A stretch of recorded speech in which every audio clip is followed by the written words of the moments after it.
শুভ সকাল বন্ধুরা, বড়রা, বাচ্চারা। আর সকাল শুরু করলাম মেয়ের হাতের কিছু আঁকা দিয়ে দেয়ালে। ছোটোবেলায় এটা এঁকেছিল, যেটা এখনও রয়ে গেছে। ও আস্তে আস্তে বড় হয়েছে, বাট দেয়ালে যেগুলো আঁকা সেগুলো রয়ে গেছে। খুব ভালো লাগে দেখতে। যাক, সকালে ঠাকুরকে প্রণাম করলাম।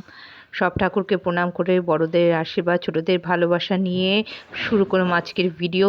মেয়েকে সকাল থেকে ডাকতে শুরু করে দিয়েছি, মা ওঠ, মা ওঠ, উঠছে না। ব্রাশ দিয়ে দিলাম তার হাতে, ব্রাশ নিয়ে দেখো কিভাবে ঢুলছে। আচ্ছা, কাদের বাচ্চারা সকালে হাতে ব্রাশ নিয়ে ঢোলে আমার একটু জানিও তো। এই স্কুলে যেতে হবে তাও ঢুলে শুয়ে যাচ্ছে। যাক, মায়ের দিকে চায়ের জল বসিয়ে দিয়েছে, চায়ের জল ফুটে গেল, চাও আমাদের হাতে চলে আসলো। মেয়ে, মা বিস্কুট নিয়ে আমরা বসে গেলাম টেবিলে চা খেতে।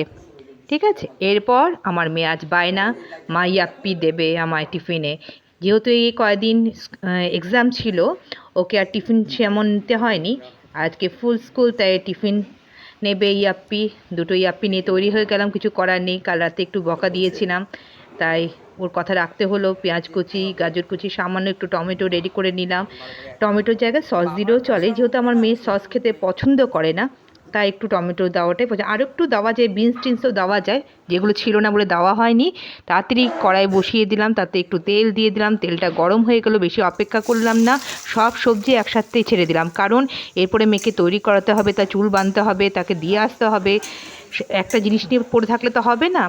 2 কাপ জল রেডি করে নিলাম, 2 কাপ জল দিয়ে দিলাম তাড়াতাড়ি। দুটো ইয়াপ্পি 2 কাপ জল দেওয়ার পরে একটু অপেক্ষা করলাম জলটা ফোটা। যে জলটা ফুটে গেল, সঙ্গে সঙ্গে দুটো ইয়াপ্পি তৈরি তাতে লাফ দেওয়ার জন্য।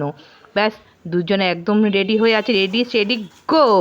ব্যাস, চলে গেল একদম জলের মধ্যে। আচ্ছা, জলে গেলে তো হবে না, তাদের তো ডুব দিতেও হবে, তাই না? তা তাদেরকে ডুবিয়েও দিলাম, জোর করে ধরে বেঁধে ডুবিয়ে দিলাম। যে ডুবে গেল, একটু সেদ্ধ হওয়ার অপেক্ষা করতে লাগলাম। দেখলাম জলটা ফুটে গেছে, দুটো ইয়াপ্পি তো, তাই একটা মশলা প্যাকেটই দিলাম, কারণ বাচ্চাদের বেশি মশলা খাওয়া ভালো না।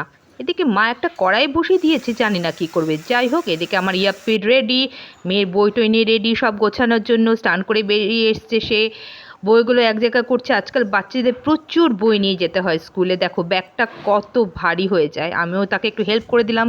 আচ্ছা, চুল বাঁধার জন্য তৈরি হয়ে গেল, চুলটা সে রেডি, কুলে টুলে তাড়াতাড়ি চুল বেঁধে নিল। তৈরি আমার মেয়ে যাওয়ার জন্য। এবার গট গট করে স্কুলের দিকে যাচ্ছে।